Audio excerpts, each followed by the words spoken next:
rolling tape on that? There you go. You got a brush? Yes. Just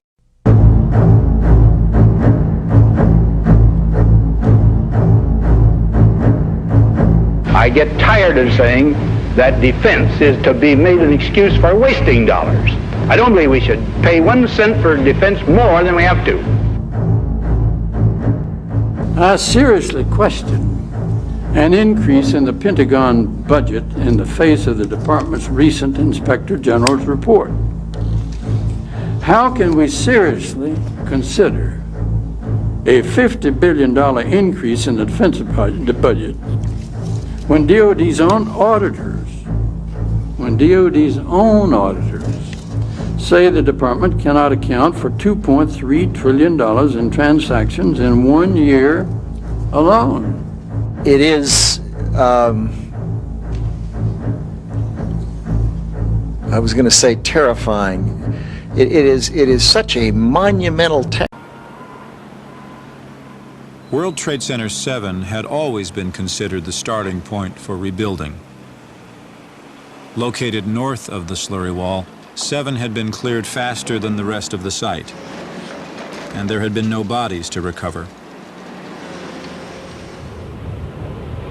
Pelted by debris when the North Tower collapsed, 7 burned until late afternoon, allowing occupants to evacuate to safety. I remember getting a call from the fire department commander telling me that they were not sure they were going to be able to contain the fire. And I said, you know, we've had such terrible loss of life. Maybe the smartest thing to do is pull it. And they made that decision to pull, and then we watched the building collapse.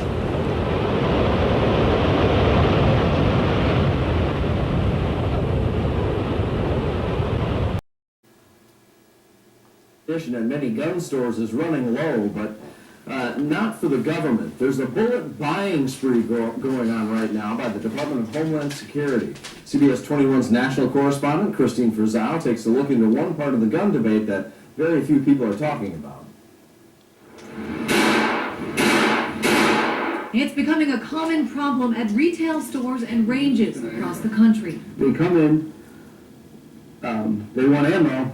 We don't have ammo. But the Department of Homeland Security appears to be on a buying spree. Their most recent request is for 10 million rounds of hollow point bullets for a .40 caliber pistol, another 10 million rounds for a 9mm, plus 1.6 million pistol cartridge 9mm ball bullets.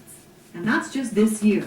Last March, DHS bought 450 million bullets, and in September, another 200 million. That's in addition to a reported 1.6 billion rounds they already have. So during the height of the Iraq War, U.S. soldiers used about 5.5 million rounds of ammunition every month. If you do the math here, that means the Department of Homeland Security has enough bullets to wage a full-scale war for the next 30 years. DHS says the bullets are needed for training, but military veteran Richard Mason is doubtful. We never trained with hollow points. We didn't even really see hollow points. That's right, hollow points. 4.5 years in the Marine Corps. Why would they need all those hollow points? Why would they need all those ball rounds just for training? It doesn't really make sense. Sales manager Scott McCurley does says if they want to kill Americans. Conversation at his gun. Or they're worried about Americans killing It takes a them, lot I of should ammunition say. to run. 15 million, I'll give you 20 million.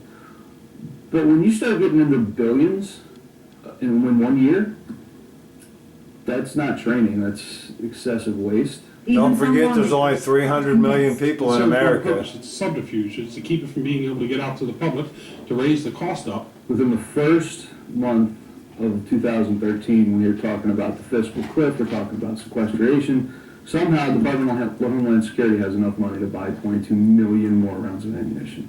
I'm Christine Frizzell reporting. According to the Hey, what is up, YouTubers? It is Ron Paul for Liberty. I just got done reading probably the most disturbing news article I've ever read. The government, the CIA, David Petraeus, the CIA director, has come out and openly admitted the Fourth Amendment is no longer alive. It is gone. They've officially killed the Fourth Amendment. If you don't know what the Fourth Amendment is, it's protecting you against illegal search and seizure. That's in the Constitution, and it's just one of our staples of America is our privacy. Well, the CIA Director, General David Petraeus, has come out and said they want to make, and they have been making, smart machines. They want to basically bug and spy on you through televisions, through computer webcams, through refrigerators, through lamps, through doorbells. And how they do this is they create this basically a processor and a chip that is produced by the company ARM, and they just recently unveiled a low-powered chip which will be used in everything from fridges to ovens, doorbells.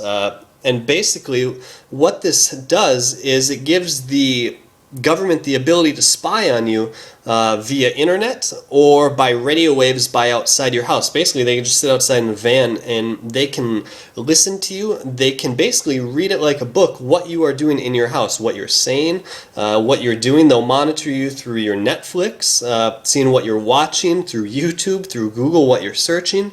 And all this is just coming out in the public, and you don't see it in the American news anywhere. You don't read it about how people are up in arms about all these connected devices that will basically completely eradicate the Fourth Amendment. Why is no one, you guys, I can't say no one, I'm sorry, I shouldn't say no one, but why is this not in the mainstream news? The only thing that I've seen remotely close to this was a few days ago, Shepard Smith on Fox News, I saw a clip of this on YouTube, talked about how the Houston Police Department is starting to use unmanned drones everywhere in Houston, and they're talking about putting tear gas guns on them and rubber bullet guns.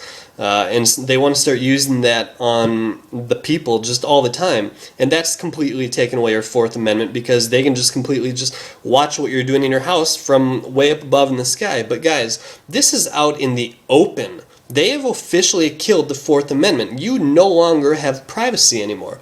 All this is gone. And why is no one upset about this? I understand that we have some things that many people are focusing on the election, but this is out there, it's in the open. The link for this news article is down below in the description. Please, everybody read this. We need to email the people who need to be contacted. We need to, first of all, email our congressmen and senators and tell them they need to stop this. They need to protect our rights, because this is... The Fourth Amendment is gone, guys. They have completely taken away all of our just privacy. It's gone. I'm sorry, they've admitted it. They have companies creating chips and processors, putting them in doorbells, in lamps, in just everything, guys. They can monitor what you're doing 24/7 without your consent. Now, they say they're only doing this to suspects and stuff, but you guys, you know that's not true. They're monitoring everyone. Anyone who Googles Fourth Amendment or gun running or gun runner, Project Gun Runner, or Fast and Furious or NDAA, any of you guys who are so-called potential terrorists by the FBI on the watch list, aka patriots and constitutional lovers, you are getting watched, plain and simple. And you guys, this is sickening. We need to stop this. We need to start voicing our opinion on this, and we need to do it now. They're taking our rights away every single minute we sit on our hands. And I'm not saying you guys go out and do a violent revolution. No, that's not the answer yet. But we need to start contacting our senators and congressmen and our police and tell them this is not legal and we will not stand for it. So you guys, make sure you guys thumbs up this video, share it with as many people as you can, post it on every single blog. Get it out there. This is absolutely insane. We are being watched. Our Fourth Amendment is gone, and nobody is doing anything about it. It's Ron Paul for Liberty. Go Ron Paul. Peace. This is invasive technology to monitor the population, making privacy obsolete. The result is 1977's A Scanner Darkly. It's a great portrait of life in the early 70s, at least life that Phil lived in the early 1970s. Some of the surveillance technology that Dick imagines in the 70s is now in use. For Brad Barker, president of the Halo Corporation, specializing in kidnap and rescue and counterterrorism, high-tech surveillance is a necessary reality of modern existence. Many countries and even private corporations now have mapping satellites capable of aerial surveillance. But the most powerful spy satellites are believed to be those belonging to U.S. intelligence agencies. Today's satellite technology from space can zoom all the way in to read a newspaper ad, read a license plate off of the back of a car, even down to millimeters of visibility. Like the undercover cops from A Scanner Darkly, Barker's agents are armed with high-tech gadgets. This is an articulating fiber optic camera that allows us to point into areas where a camera wouldn't normally go. We use various types of telescopes, night vision, thermal vision, hyperspectral, multispectral, satellite imagery. Not only do we have the gear, but we can put it aloft in an unmanned aerial view. You can't see it, you can't hear it, but we can see and hear you.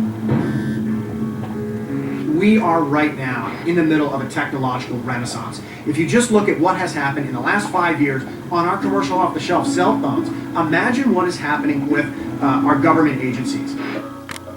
IM conversation between Facebook founder Mark Zuckerberg and a friend revealed the underlying attitude of Facebook towards its users. The exchange took place in 2004 when Zuckerberg had recently started the popular social networking website. In it, he told the friend, quote, "Yeah, so if you ever need any info about anyone at Harvard, just ask. I have over 4,000 emails, pictures, addresses, SNS." To which the friend replied, "What? How do you manage that one?" And Zuckerberg responded, "People just submitted it. I don't know why. They trust me.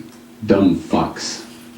The exchange is yet another example of the company's cavalier just attitude wait, toward there's its more. users, an attitude that has landed the company in some difficult situations over the years. Hi everybody, today's March 5th, 2013. Obama DHS purchased 2,700 light armored tanks to go with their 1.6 billion bullet stockpile. This is getting a little creepy. According to one estimate since last year, the Department of Homeland Security has stockpiled more than 1.6 billion bullets, mainly 40 caliber and 9mm. DHS also purchased 2,700 mine-resistant armored protected vehicles, MRAPs. The Department of Homeland Security, through the U.S. Armed Forces Command, recently retrofitted 2,717 of these mine-resistant protected vehicles for services on the streets of the United States. Although I've seen and read several online blurbs about this vehicle of late, I decided to dig slightly deeper and discover more about the vehicle itself. The new DHS sanctioned Street Sweeper, my own slang due to the gun ports, is built by Navistar Defense, a division within the Navistar organization. Under the Navistar umbrella are several other companies including International Trucks, ICB Bus, they make school buses, Monaco RV, recreational vehicles, Workhorse, they make chassis, MaxiForce, diesel engines, and Navistar Financial, the money arm of the company. DHS even released a video of their newly purchased MRAPs. It says Viva Pat Dollar. The MRAP featured in this video was in Albuquerque, New Mexico, for Law Enforcement Day, which was held at a local area Target store. This MRAP is stationed in El Paso, Texas at the Homeland Security Investigative Office. MRAP is a mine-resistant armored protected. I'll give you a link so you can watch this video. Notice it says police on the front. Here's a side view, and yeah, it does have gun ports on it too. Notice it says Immigration and Customs Enforcement there. The man in the video says this is what they use to deliver teams to high warrant services areas. There's evidently only one door in the vehicle, and that's in the back. The side has skids where people can sit or hang on as they drive through different areas. And he keeps calling the usage of it for a warrant service. So they're going to dispatch heavy armored police to serve warrants. This is just ridiculous. It even has a hatch on the top so they can view from the top and probably shoot from that location too. And these are to be used on the streets of America. Amazing. Big Brother is coming. You guys better wake up. Be prepared. Alright, bookmark my site. I'll keep everyone up to date. Please stay safe, and I'll talk to you later. God bless you all. Bye. NSA. user data. You have 1.1 million users, billion. You have more data than any entity in the world. And it's all of our data, and we care a lot about it, and we don't want people necessarily getting it and then using it to do bad things. We know what Facebook has done over the last several months to try to help increase transparency. We've seen the lawsuit, we've seen those efforts, and I don't need you to repeat them, although I'm happy to talk about that if you want. What I want to know is what Mark Zuckerberg thinks about these issues and our right to privacy versus the government. Yeah, so, I mean, we take our role really seriously. I think it's my job and our job to protect everyone who uses Facebook and all the information that they share with us. It's our government's job to protect all of us and also to protect our freedoms and protect the economy, right, and companies. And I think that they did a bad job of balancing those things here, right? So frankly, I think that the government blew it, right? I think that they blew it on communicating what they were, basically the balance of what they were going for here with this. So, the morning after this started breaking, there were like a bunch of people asked them what they thought. And the government's comment was, "Oh, don't worry, basically we're not spying on any Americans." Right? And it's like, "Oh, wonderful. Yeah, it's like that's really helpful to companies who are trying to serve people around the world and they're really going to inspire confidence in American internet companies. It's like, thanks for going out there and being really clear about what you're doing." So I think that was really bad, right? And we've been pushing just to get more transparency on this, and I actually think we've made a big difference, right? I mean, we haven't. The big question that you get from all the coverage is, so what's the volume of the total number of requests that are going on? Is it closer to 1,000 requests that the government is making of us, or is it closer to 100 million, right? And I mean, from the coverage and from what the government has said, you would not know the difference, right? But we worked really hard with the government behind the scenes to get it to the point where we could release the aggregate number of requests, and it was around 9,000 in the last half a year. And does that number tell us everything that we want? No. And that's why when the conversations kind of got to the point where we weren't going to make further progress, we decided to sue them so we could reveal, is it 1,000 or 2,000 or 3,000 or 4,000 or 8,000 of the 9,000 requests. But the reality is, because of the transparency that we pushed for, now people can know, and I think they deserve to know, that the number of requests that the government is making is closer to 1,000, right? It's 9,000 or less in the last 6 months, and definitely not 10 million or 100 million. It's not a dragnet with regard to grabbing data from you directly. So, we're not at the end of this. I wish that the government would be kind of more proactive about communicating. We aren't psyched that we had to sue in order to get this, but we feel like people deserve to know this, and we just take this really seriously. More bullshit. I'm getting ready to show you what a liar he is. Sorry about that. We're not even yelling at you. Yeah. Yeah. We're not going to yell. No, of course not. That is a warm hoodie. Yeah, no, it's a thick hoodie. It's a company hoodie. We print our mission on the inside. What? Oh, really? On the inside of the hoodie, everybody. Take a moment. What is it? Making the world more open and connected. Oh my God! It's like a secret cult. Look at that! Making the world open and connected. Stream graph platform, and this weird symbol in the middle that is probably for the Illuminati. You hit it on the nail, lady.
and why has Governor Romney supported them so strongly? Okay, well, clearly you didn't read it if you're asking the questions, but I'll go easy on you, okay? So it's actually here at RT America, I'm sure you've noticed, we do a lot of stuff about surveillance and data retention on a federal and private level. And a lot of this stuff all gets fed to these things called fusion centers. Now, there's almost 80 of them across the United States, and they're all set up after September 11th to kind of find like facilities where you're able to process all this information coming in, whether it's computer history or cell phone records or whatever. So Department of Homeland Security, they have a pretty big investment here. In fact, spent at least $1.4 billion on the last decade through these fusion centers. So, you know, you might be asking, well, they're collecting all this data. Is it any useful? Well, bipartisan committee on the Senate was wondering the same thing. They've been studying it for around 2 years, and they actually just put out their final analysis earlier this week. And in it, this committee says that these fusion centers, I believe there's 77 of them across the U.S., it's a 140-page document they released, and there's pretty much not a single nice thing in the entire report. The Senate pretty much tears apart these fusion centers and say that here you go establishing something for the sake of counterterrorism, and instead all you've done is collect useless, actually constitutionally violating protections of Americans through this crazy surveillance of people. I'm sorry, that didn't come off too eloquently, but I think you picked up on it. I got it. So you're basically saying that billions and billions of dollars was spent on a program that was not effective and possibly unconstitutional? Oh, yeah. There's definitely tons and tons of civil liberties violations. They were spying on people who were spying on people who were protesting, exercising their First Amendment rights of freedom of speech and freedom of assembly, instead of actually having reasonable suspicion to think that people were committing crimes.